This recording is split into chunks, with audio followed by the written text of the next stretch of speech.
রাত্রি 11:45 এবং আমরা বেলঘরিয়া এক্সপ্রেসওয়ের ওপর দিয়ে যাচ্ছি। রোডে একটু কাজ হচ্ছে দেখলাম সাইডে। এত রাত্তিরে কোথায় যাচ্ছি? যাচ্ছি তারাপীঠ। তারাপীঠে যাচ্ছি বড় মায়ের উদ্দেশ্যে। আ হঠাৎ করেই এটা ঠিক হলো প্ল্যানটা।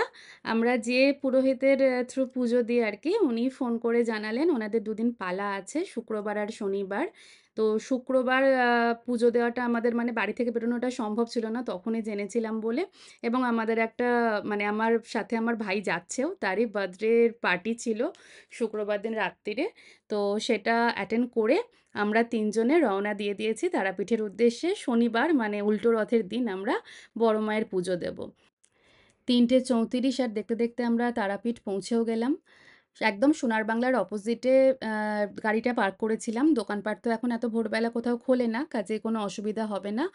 পায়ে হেঁটে ২-২.৫ মিনিটের পথ পৌঁছে গেলাম তারাপীঠ মন্দিরে। আ মায়ের পুজোর ডালা ওখান থেকেই কিনে নিলাম। শাড়িটা আমি কলকাতা থেকেই কিনে নিয়ে গেছিলাম।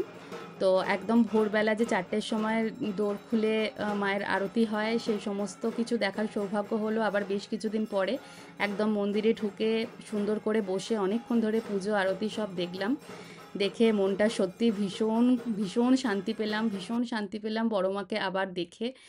তো হয়ে গেল আমাদের পুজো। এবার আস্তে, আস্তে একে, একে আমরা বেরিয়ে যাব। তারাপীঠে পৌঁছনোর মানে তারাপীঠে যাওয়ার কারণই হলো বড় মার পুজো দেওয়া। তো তারপরে যেহেতু আর থাকার কোনো কারণ থাকে না, সে কারণে আমরাও আর ওখানে স্টে করলাম না। আমাদের যেহেতু আমাদের পারপাস ফুলফিল হয়ে গেছে, তো এখান থেকে আমরা আবার কলকাতার উদ্দেশ্যে বেরিয়ে এলাম। কলকাতা এখান থেকে ২২৪ কিলোমিটার, মোটামুটি ওই ৫.৫ ঘন্টা মতো লাগবে। এখানে আমরা ১ কাপ করে চা খেয়ে ৬:৪ নাগাদ রওনা দিয়ে দিলাম কলকাতার উদ্দেশ্যে। ভীষণ সুন্দর লাগছে, খুব ভালো একটা ওয়েদার, ভোরবেলা।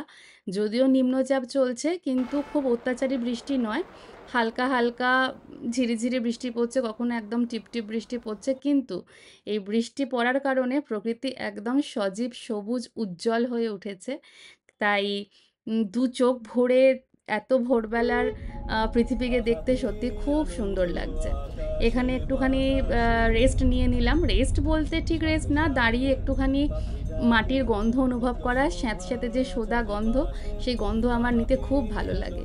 কাজেই সেই গন্ধ নিয়ে পায়ে, পায়ে আবার আমরা রওনা দিয়ে দেব কলকাতার উদ্দেশ্যে। আমাদের তারাপীঠের যে অনেক দিন ধরে একটা ব্রিজ তৈরি হচ্ছিল বহুদিন ধরে, সেটি কিন্তু কমপ্লিট হয়ে গেছে এবং ন্যাশনাল হাইওয়েতেও অনেক দিন ধরে কাজ চলছিল। ১৯ তো বহুদিন ধরেই কাজ চলছিল। সে সমস্ত কাজ কমপ্লিট। কাজেই রাস্তাঘাট ভীষণ সুন্দর হয়ে গেছে।